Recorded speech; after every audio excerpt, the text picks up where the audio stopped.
Assalomu alaykum. Mana hozir ulug' oilada turibmiz.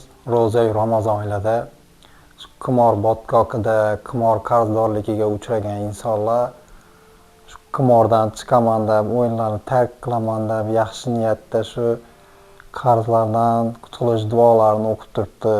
Ilohim shu barcha insonlar qimor botqoqida yurgan, qimor qarzdorligiga uchragan insonlar hammasi shu qimor tuzog'idan chiqib, qarzlarni qutulishda o'zing Alloh madadkor bo'lsan. Bugun men sizlarga aytib bermoqchi bo'lgan bir inson haqida. Bu inson mening do'stim. Anchadan beri shu kazino stavkalar qiladi, futbol o'yinlarini, boshqa turdagi sport turlariga. Uni qimorga kirib kelishi qanday bo'lgan? U o'ziga to'q oilani farzandi, ota-onasi yaxshi topadi, bitta yolg'iz o'g'li bor.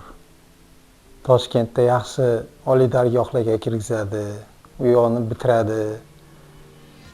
Shu talabalik davridan boshlangan bu o'yin hozirgi kungacha davom etadi.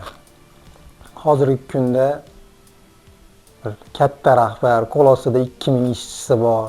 Lekin faqat o'y xayolda qimor, stavka, kazino shu bilan hayot o'tmoqda.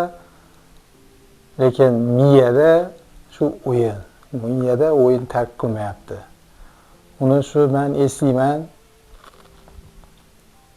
O'zi aytganda ishonmagandim.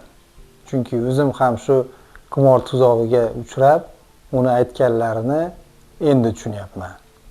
U oldin kazino o'ynab, ruletka o'ynar edi. Shu ruletkadagi 0 dan 36 gacha bo'lgan son meni tushlarimga kirib chiqardi deb aytardi. Men o'sha gaplarga ishonmasdim. O'sha tushlariga kirgan narsasini sonini borib ertaga shu kazinoda borib qo'yardi yoki onlayn qo'yardi. Men ahmoqmisan deb ustidan kulardim. O'zim shu qimor tuzog'iga tushib, men ham shu xayollarim faqat miyam o'yinda bo'lganda o'zimcha ana stavkalarni ekspress qilib xayolimda yurardim. O'shanda u do'stimni aytgan gapini, o'sha paytdagi gaplarini esladim. To'g'ri, u do'stim o'zini boshqara oladi, yutadi, yutgan pulini nimadirlarga sarflaydi.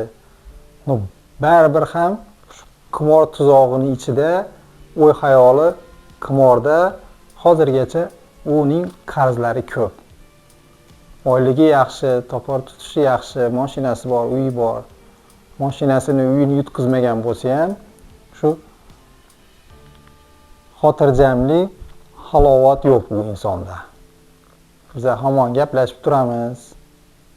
Kreditlari bor. Bitta kreditini yopsa boshqa kredit olinadi. Shu miyada qimor bo'lgandan keyin shu aralash hayotda yuribdi. Bo'lmasa yaxshi topadi. Rahbar inson. Qimor bu siz rahbar bo'lasizmi, vrach bo'lasizmi, iymonli, taqvodor inson bo'lasizmi, hammani sindirar ekan. Vaqtida xulosa qilish kerak, to'xtatish kerak. Bu qimor yaxshi narsalarga olib kelmaydi. Hozir shunday oiladan bittasiki, ulug' oila. To'g'ri.